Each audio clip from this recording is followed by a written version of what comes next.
In the vast expanse of our world's oceans lies a silent behemoth, a monster born of our own making.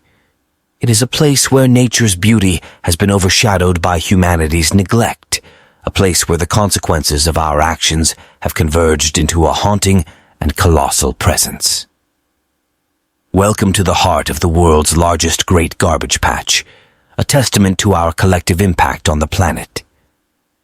As you embark on this journey, we invite you to witness the magnitude of this environmental crisis, to understand its implications, and to be part of the solution.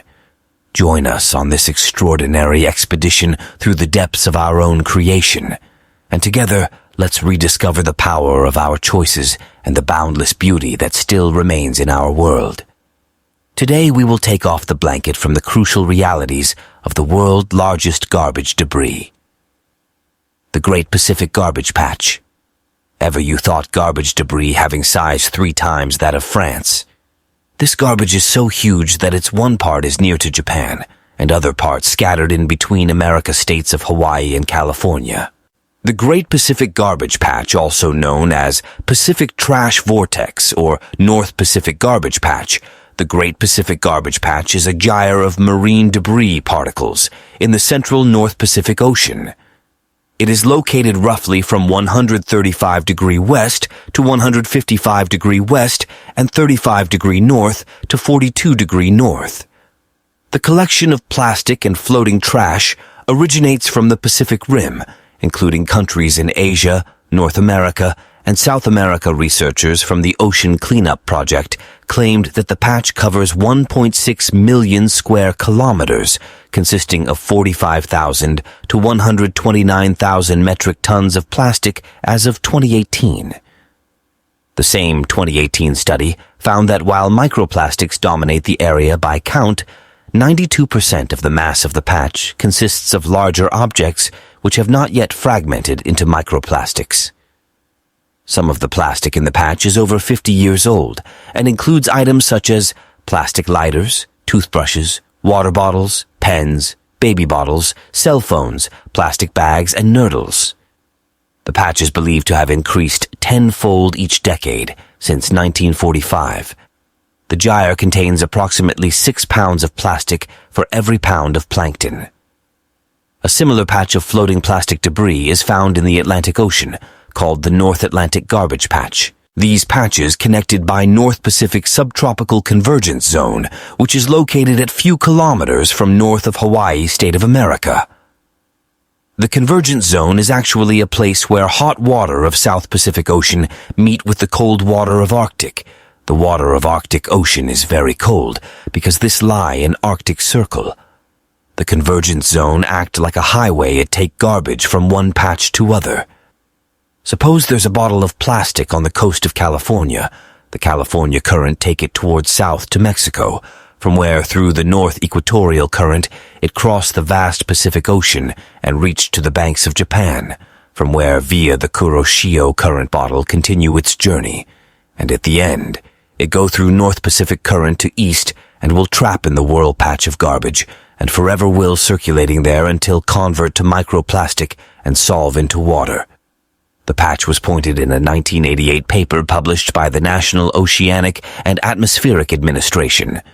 The description was based on research by several Alaska-based researchers in 1988 who measured neustonic plastic in the North Pacific Ocean. Extrapolating from findings in the Sea of Japan, the researchers hypothesized that similar conditions would occur in other parts of the Pacific where prevailing currents were favorable to the creation of relatively stable waters. They specifically indicated the North Pacific Gyre. In 1997, Charles J. Moore, returning home through the North Pacific Gyre after competing in the Trans-Pacific Yacht Race, claimed to have come upon an enormous stretch of floating debris.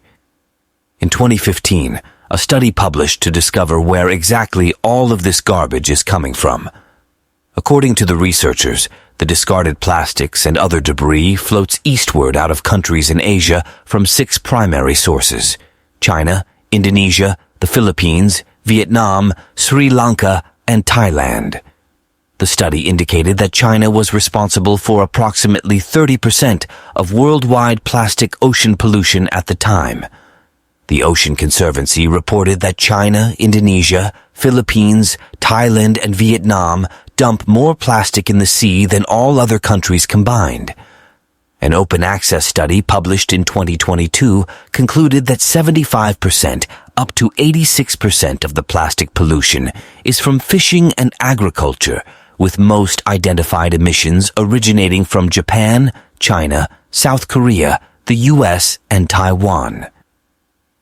A study analyzed 6,093 debris items greater than 5 centimeters found in the North Pacific garbage patch, of which 99% of the rigid items by count and represented 90% of the total debris mass were plastics. These were later sorted, counted, weighed, and their sources traced back to 5 industrialized fishing nations, suggesting the important role the fishing industry plays in the global plastic waste issue. According to UENP, by now, we have only recycled 9% of manufactured plastic.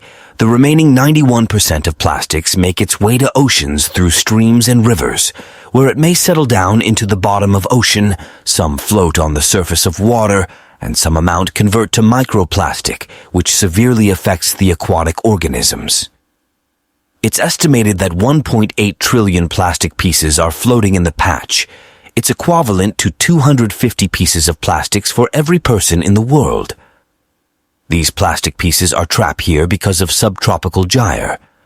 A subtropical gyre is a large rotating system of ocean currents found in the subtropical regions of the world's oceans. These gyres are characterized by high-pressure systems and typically move in a clockwise direction in the northern hemisphere and counterclockwise in the southern hemisphere. Subtropical gyres play a crucial role in redistributing heat and nutrients throughout the oceans and have a significant impact on climate and marine ecosystems. Some well-known examples include the North Atlantic gyre and the South Pacific gyre. Until now, we just discussed the floating garbage patches. Expert says that 70% of garbage settle down into bottom of ocean. 80% of this plastic come here through ground sources and remaining 20% by board, fishnet, and other sources.